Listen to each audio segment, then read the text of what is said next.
Vortex mixers are indispensable tools in laboratories for mixing and homogenizing liquid samples.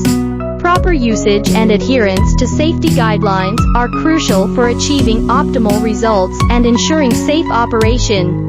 Let's explore the key points to consider. Usage instructions. Prepare your sample. Ensure your sample is properly sealed and secure in a suitable container. Place the sample. Position the container on the mixing platform and press down gently until it makes contact. Adjust settings. Set the speed and, if available, the timer according to your experiment's requirements. Start mixing. Turn on the Vortex mixer and monitor the mixing process to ensure the sample is being mixed adequately. Safety guidelines. Wear protective gear. Always wear gloves and goggles to protect yourself from potential splashes or spills. Follow manufacturer's instructions.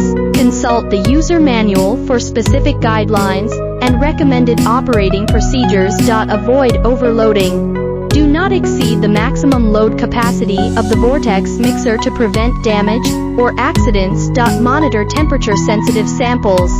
If using a heated Vortex mixer, monitor the temperature to avoid overheating sensitive samples.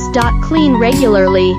Clean the Vortex mixer after each use to prevent contamination and ensure longevity. By following these instructions and safety guidelines, you can ensure that your Vortex mixer operates efficiently and safely, contributing to successful experiments and reliable results. Want to learn more about our products? Feel free to contact me via email on my homepage, and I will get back to you within 24 hours.